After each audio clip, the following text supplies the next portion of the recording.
श्री स्वामी समर्थ. स्वामी महाराजांच्या कृपेने तुमच्या सर्व चांगल्या इच्छा पूर्ण होत ही स्वामींचरणी प्रार्थना करते आणि आजच्या व्हिडिओला सुरुवात करते. तर उद्या बुधवार दिनांक 17 एप्रिलला रामनवमी आलेली आहे. इतका शुभ दिवस. कुठलंही शुभ गोष्ट म्हणजे तुम्हाला काही काम सुरू करायचं असेल, कुठली गोष्ट नवीन घ्यायची असेल तर या दिवशी करू शकता, घेऊ शकता. या दिवशी दुपारी 12 वाजेपर्यंत श्रीरामांची पूजा अभिषेक अवश्य करावा. त्याचबरोबर 12च्या आत तुम्हाला श्रीरामांची जी काही सेवा करायची ती पण आपल्याला 12 वाजेच्या आतच करायची आहे. 12 वाजेपर्यंत करायची आहे. नैवेद्य वगैरे सर्व काही आपल्याला 12च्या आत करायचं आहे, दुपारी 12च्या आत. म्हणून जर असं लवकर उठावं लागेल आपल्याला. या दिवशी श्री राम रक्षा 11 वेळा पठण करायचं आहे. आता नाहीच जमलं तुम्हाला, किमान 1 वेळा तरी पठण करायचं, आणि जमलं तर 11 वेळा मी म्हणेल नक्की पठण करा. अगरबत्ती आधीच लावून घ्या आणि नंतर ती रक्षा घरातील सर्वांना लावा आणि ती रक्षा सांभाळून पण ठेवा. म्हणजे वर्षभर ती रक्षा सांभाळून ठेवा. कुठल्या शुभ कामाला जाताना किंवा ऑफिसला वगैरे जाताना ती रक्षा कपाळी लावा आणि मग जा. प्रत्येक कामात यशस्वी व्हाल तुम्ही.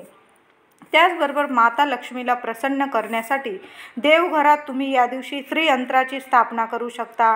कासव आणलेलं असेल तुम्ही त्या कासवाची स्थापना करू शकता. पिवळी कवडी देवघरात देवीसमोर 1, 5, 7, 9, 11, 21 अशा मोजून कवड्या आणून स्वच्छ धुवून पुसून तांदळावर ठेवून देवी मातेसमोर म्हणजे लक्ष्मी मातेसमोर त्या कवड्यांची पूजा करू शकता. कवड्या पांढऱ्या असतील त्यांना थोडीशी हळद लावून त्या पिवळ्या करून माता लक्ष्मीसमोर पूजा करा. माता लक्ष्मीची मूर्ती असेल दुधात केशर टाकून त्या दुधाने देवी आईला अभिषेक घालायचा आहे. उद्या ओम श्रीम नमः मंत्र जप करायचा आहे. त्याचबरोबर आपल्याला जय श्रीराम अखंड मंत्र जप करा. तुमच्याकडनं काही सेवा नाही झाली ना उद्या तरी चालेल, रामरक्षा नाही पठण करता आलं तुम्हाला, पण तुम्ही दिवस रात्र उद्या जय श्रीराम श्वासाश्वासाला मंत्र जप करा. जय श्रीराम जय जय राम हा मंत्र जप करा. श्रीरामांचं नाव अखंड नामस्मरण करा उद्या. त्याचबरोबर आपल्या श्री स्वामी समर्थ महाराजांची 1 माळ तरी उद्या अवश्य करायची आहे, जपायची आहे.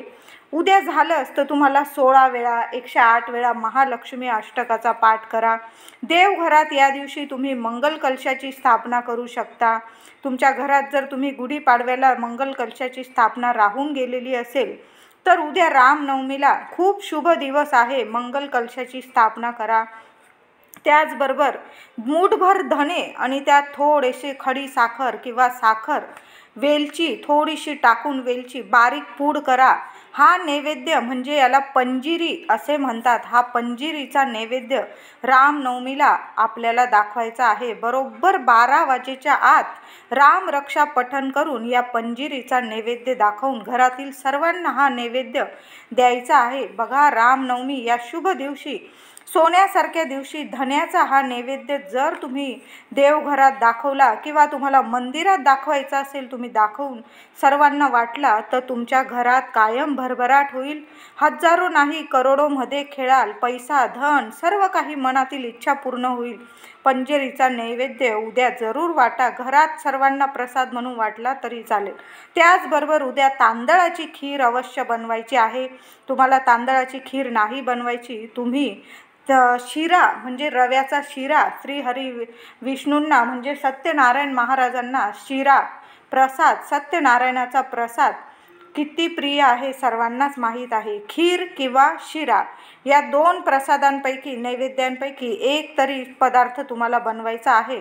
पंजिरी तर बनवायचीच आहे. धने आणि खडी साखर एकत्र करून पंजिरीचा नैवेद्य अवश्य दाखवा. त्याबरोबर तांदळाची खीर नाही तर गोडाचा शिरा बनवून तो नैवेद्य आपल्याला देवघरात माता लक्ष्मीला श्रीहरी विष्णूंना आपल्या श्री स्वामी समर्थ महाराजांना दाखवायचा आहे. नैवेद्य दाखवताना कधी पण श्रीहरी विष्णूंना स्वामींना नैवेद्य दाखवताना कधी पण त्यावर 1 का होईना तुळशीपत्र ठेवायला विसरू नका. मगच आपला नैवेद्य पूर्ण होईल. मनातील जी इच्छा असेल ती पूर्ण होईल. जर उद्या तुमच्याकडं कुणी नैवेद्यासाठी किंवा इतर गोष्टींसाठी धने मागितले, अजिबात देऊ नका. कुणी मागता मागता मरून गेलं तरी उद्या अजिबात चुकून सुद्धा देऊ नका धने. त्याचबरोबर तुम्ही चुकून जरी धने देऊन दिले तर वाईट परिणाम तुम्हाला भोगावे लागतील। याचा अर्थ असा होईल की तुमचे स्वतःचे धन, तुमची लक्ष्मी, सुख, शांती तुम्ही घरातून इतरांना दिली, अगदी तुमचे नातेवाईक जरी असतील तरी पण या दिवशी तुम्हाला धने द्यायचे नाही आहे। त्याबरोबर मीठ, झाडू, कुणी म्हटलं बाई थोडा झाडू दे, झाडायचं आहे, देऊ नका। उसने पैसे, दूध, दही या गोष्टी तुम्ही रामनवमीला चुकून पण देऊ नका। कुणी मागायला आलं तर त्यांना पोट भरून खायला प्यायला द्या, चहा पाणी द्या, उन्हाळा चालू आहे पाणी प्यायला द्या, सरबत द्या, सगळं काही द्या, जेवायला द्या पोट भरून, पण उद्या ह्या वस्तू तुमच्या घरातून देऊ नका। ह्या दिवशी घराच्या उंबरठ्यावर हळदीचं लेपन सकाळीच महिलांनी करायचं आहे। उंबरठ्याची छान पूजा करा। संध्याकाळी माता लक्ष्मीचे स्वागत करण्यासाठी मुख्य दारात दिवा लावायचा आहे। 9 दिवे लावा उद्या दाराशी, तेलाचे लावा, तुपाचे लावा, अवश्य 9 दिवे लावा। रामनवमी आहे, 9 दिवे अवश्य लावा। दिवाळीसारखा दिवस हा साजरा करा। तुळशीजवळ तुपाचा दिवा लावायला विसरू नका। जिथं तुळशी मातेची पूजा होते, श्रीहरी विष्णू तिथंच प्रसन्न राहतात, हे काही नवीन सांगायला नको।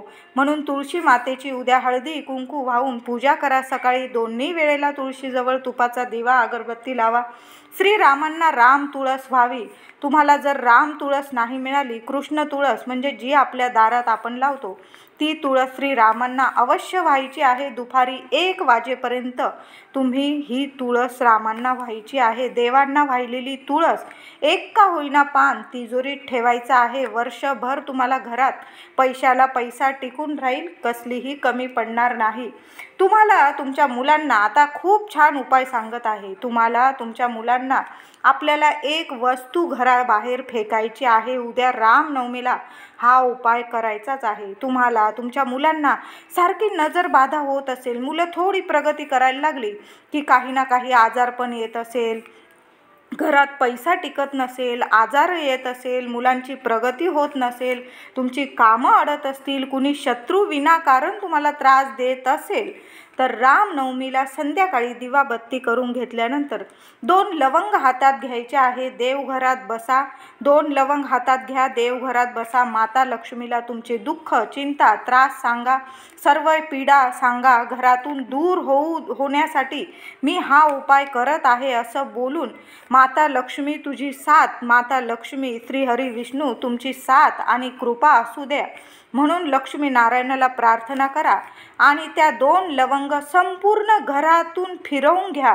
तुमच्या लेकरांवरून तुमच्यावरून फिरवल्या तरीही चालेल, फक्त 2 लवंग अगदी घराच्या कान्या कोपऱ्यातून फिरवून घ्यायच्या आहे आणि तुम्ही त्या घरातून बाहेर जाऊन त्या 2 लवंगा जोरात उत्तर दिशेकडे फेकून द्यायच्या आहे आणि मग घरात यायचं आहे। उपाय करताना लवंगा साबूत बघून घ्या, म्हणजे फुलाच्या चांगल्या 2च लवंगा घ्यायच्या आहे, त्या चांगल्या बघून घ्या आणि घरात या, प्रार्थना करा। घरावरील सर्व पीडा, शत्रू पीडा, पैशासंबंधी काही प्रॉब्लेम असतील ते दूर होऊ दे, माझ्या घरात लक्ष्मी नारायण अखंड वास करू दे असं म्हणून देवीला हळदी कुंकू व्हा, अक्षता अर्पण करा।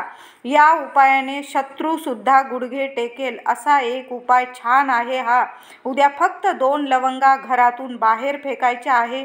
आधी देवी आईला, श्रीहरी विष्णूंना प्रार्थना करा। मुद्दामून कोणी त्रास देत असेल तर हा उपाय उद्या आवर्जून करायचा आहे। सगळी पीडा उद्या दूर होऊन जाईल आणि वर्ष कसं तुमचं सुखाचं जाईल। त्याचबरोबर हा उपाय झाल्यानंतर तुम्हाला 4-5 कापूर वड्या 1 कापूर जाळायच्या भांड्यात घ्यायच्या आहे। तुम्ही ज्या भांड्यात कापूर जाळत असाल नेहमी त्यात 4-5 कापूर वड्या घ्या, त्यात 5 लवंग ठेवून त्यासुद्धा लवंगा चांगल्या बघून घ्या। ते कापूर आणि लवंग जाळा। पहिल्यांदा देवघरात हा कापूर माता लक्ष्मीला, देवांना दाखवा। नंतर संपूर्ण घरात हा कापूर फिरवून मुख्य दाराशी ते भांडं ठेवून द्या। या उपायाने घरातील संपूर्ण नकारात्मकता कायमची निघून जाईल, गरिबी, अलक्ष्मी कायमची निघून जाईल। माता लक्ष्मी, श्रीहरी विष्णू सदैव तुमच्या घरात प्रसन्न आणि स्थायी वास करतील। तुमच्या घरात पैशाला पैसा टिकून राहील। रामनवमीला हे 2-3 उपाय अवश्य करायचे आहे। व्हिडिओ आवडला असेल लाईक करा, शेअर करा, चॅनलला कृपया सबस्क्राईब करा। धन्यवाद।